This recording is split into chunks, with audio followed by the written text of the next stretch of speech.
నమస్తే అండి. Welcome to Ravanamma garden. మా గార్డెన్లో చెర్రీ పళ్ళు బాగా ముగ్గిపోయి రాలిపోయి కొన్ని ఉంటే కోసానండి. ఈ వర్షానికి ఈ 3 రోజులు మేము మిద్దె తోటలోకి వెళ్ళలేదు, టెర్రస్ మీదకి వెళ్ళలేదు. వచ్చేసరికి చూడండి, డ్రాగన్ ఫ్రూట్స్ అయితే విపరీతంగా పండిపోయాయండి. ఎన్ని పండాయో, చెట్టు నింపుగా పండి ఉన్నాయండి. నాకు చాలా సంతోషం వేసింది. మా డ్రాగన్ చెట్టు ఫ్రూట్స్ చాలా స్వీట్గా ఉంటాయండి. బయట కొన్ని తింటే చప్పగా ఉంటాయి అంటారు అందరూ, కానీ మా డ్రాగన్ ఫ్రూట్ చెట్టు మాత్రం చాలా స్వీట్గా ఉంటాయి. మాకందరికి చాలా ఇష్టము. నేను తిని కాకుండా మనమే తినకూడదు, ఇంకొకరికి కూడా మనం పెట్టాలండి. అలాగే ఒక్కొక్కటి ఎవరికొకరికి ఇస్తూనే ఉంటాను నేను. మా వాళ్ళకి, బయట వాళ్ళకి చాలామందికి ఇస్తూ ఉంటాను. ఈ పళ్ళు చాలా బాగుంటాయి. మన మిద్దె తోటలో పండించిన పంట ఎలాగుంటుందో, ఎంత టేస్ట్గా ఉంటుందో మనం పక్క వాళ్ళకి కూడా ఇచ్చి ఆ టేస్ట్ అనేది వాళ్ళకి కూడా చూపిస్తే వాళ్ళు మొక్కలు పెంచుకునే ఇంట్రెస్ట్ వస్తుంది అన్నమాట వాళ్ళకి. అందుకే మనం టెర్రస్ మీద పండించిన ప్రతి ఒక్కటి కొద్దిగైనా మనం ఎవరికైనా ఇస్తుండాలి.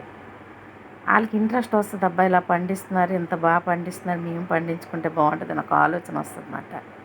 చూసారు ఎన్ని పళ్ళు ముగ్గాయో, చూడండి. చాలా అంటే చాలా అండి. నాకు చాలా ఆశ్చర్యం వేసింది. బాగా ఎన్ని పళ్ళు ముగ్గిపోయి ఒక్కసారిగా. ఇంకా చిన్న మొగ్గేసి పిందె, పూత, పువ్వు, కాయలు ఇంకా ఉన్నాయండి. ఇంకా కిరకల్లంబడ కొన్ని వదిలేసానండి పైన.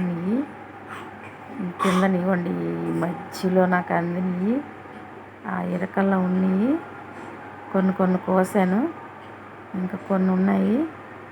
ఇవ్వండి, లోపలికి ఒక 2 పళ్ళు వేసేయండి. చాలా ఇబ్బంది చేపెట్టడానికి కూడా, ముళ్ళు గుచ్చేస్తాయి. అయినా కోసి తీసానండి. ఇంకా ఉన్నాయి, అక్కడక్కడ ఇంకొన్నాయి పళ్ళు. ఆ ఇరకలో ఉన్న 2 పళ్ళు మాత్రం బాగా ముగ్గిపోయి, ఇంకా ఉన్నా సరే మరీ మెత్తగా అయిపోతాయని కోసి ఇస్తానండి ఆ 2 పళ్ళు.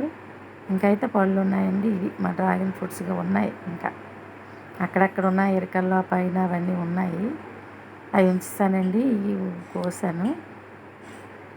ఇదండి మా హార్వెస్ట్.